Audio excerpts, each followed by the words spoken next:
Are you an artist who is now ready to sell their art but not sure where to begin? About a month ago, I've decided that I'm ready to sell my artworks. So let me tell you about the steps I've taken so far to get closer to my goal. So the first thing that you need to decide is where are you going to sell your artwork?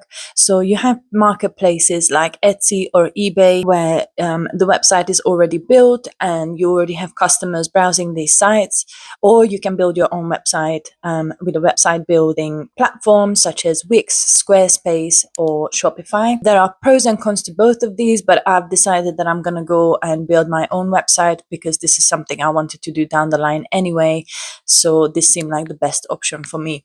And I think also like this, you can increase your profit margins as well because you don't have like listing fees or things like this to pay for. If you're an artist, I highly recommend you sell prints also because you can widen your audience with this. So people who can't afford to buy original paintings, which obviously would cost much more, they have a more affordable option and you make your art accessible to more people. So to make your prints, you have a few options. You can either go locally and find a print shop who will do this for you, or you can outsource it to a print on demand service such as Gelato or Printful, or you can buy your own printer and make your prints at home. So I've decided that I'm going to invest in a printer for myself because I figured that this would be handy for other aspects of the business, such as printing certificates of authenticity, thank you cards, and invoices. So I chose a printer that is good for all of this normal stuff, but also is good enough to print high quality prints. And I decided to go for the Epson EcoTank 8550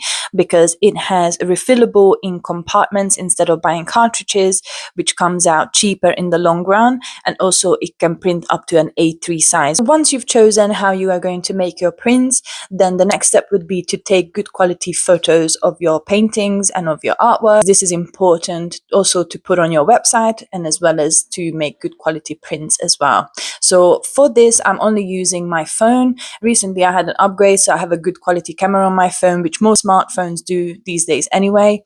And I'm also just using my phone's built-in editor to edit my pictures. Once you've decided all of these and you have taken the good quality photos of your paintings, then obviously you upload this to your website and you're pretty much ready to go. However, this is easier said than done because obviously you have to put in all the work and it's very time consuming to create a website. However, it is doable. So if I can do it without any prior experience in any of this, then you can too. If you'd like to know more tips and tricks about how to take your photographs and how to make your prints, then follow me. Also, let me know in the comments what options have you gone for and where you are at in your journey.